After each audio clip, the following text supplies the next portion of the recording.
কোরআনকে গালি দেওয়ায় আস্থানা ভেঙে দিল এলাকাবাসী। ঘটনাটি ঘটেছে রাজশাহী চারঘাটের নিমপাড়া ইউনিয়নের জাগিরপাড়া গ্রামে। স্থানীয় সূত্রে জানা যায় ব্যক্তির নাম কামাল চিস্তিয়া। তার ভাতিজার স্ত্রী কামালের বাসায় গিয়ে কোরআন সম্পর্কে সঠিক ধারণা দেওয়ার চেষ্টা করলে সেই কোরআনের বিভিন্ন ভাগে ভুল বের করার চেষ্টা করে কামাল চিস্তিয়া। ঠিক তখনই কামালের বাসায় তার ভাতিজা সুজন উপস্থিত হলে তাদের মাঝে বিশাল তর্ক বিতর্ক সৃষ্টি হয়। এক পর্যায়ে কামাল চিস্তিয়া কোরআনকে নিকৃষ্ট ভাষায় গালি দিয়ে মাটিতে ফেলে দেয় এবং বলতে থাকে কোরআন একটা কাগজের বস্তা। সে কোরআন শরীফ খুলে চ্যাঙ্গা মেরে ফেলে দিয়ে বলছে যে এটা তো হলের কোরআন, এটা কাগজের বস্তা। কামাল চিস্তিয়া একথা বলায় তার ভাতিজা সুজন খেপে গিয়ে বিষয়টা এলাকাবাসীকে জানায়। ঠিক তখনই শুক্রবার জুমার নামাজের পর স্থানীয়রা খেপে গিয়ে কামালকে খোঁজার চেষ্টা করে। তাকে খুঁজে না পেলে এলাকাবাসী তার আস্থানাকে গুড়িয়ে মুচড়িয়ে দেয়। জাগিরপাড়ার মুসল্লিরা মিছিল বের করে কামালের অন্তরে ভয় ঢুকিয়ে দেয় এবং সেই মিছিলের মাধ্যমে সকল মানুষকে সতর্ক করে জানান দেয় কোরআনের তাচ্ছিল্য করলে তাদের পরিণত হবে ভয়াবহ।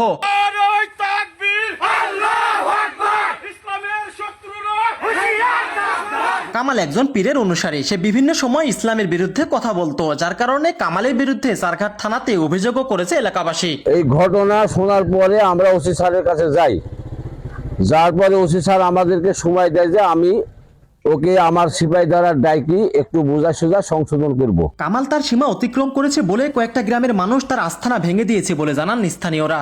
কোরআন বিরোধী কথাবার্তা কইছিল, অবমাননা করছে, করার জন্য ওই বিভিন্ন গ্রামের 7-8 গ্রামের লোক এসে ওর আস্তানা ভেঙে দিছে। কামালের বাসা একদম নির্জনে, বাঁশের ঝাড়ের সাথে টিনের ছোট্ট আস্থানা। সেখানে সব ধরনের শিরক কাজে লিপ্ত থাকতেন। যে কোরআন আমার রবকে চিনিয়েছে, সেই কোরআনকে অবমাননা করেছে যে ব্যক্তি, তার বাসস্থান ঠিক এইরকম পরিণত করেছে এলাকাবাসী।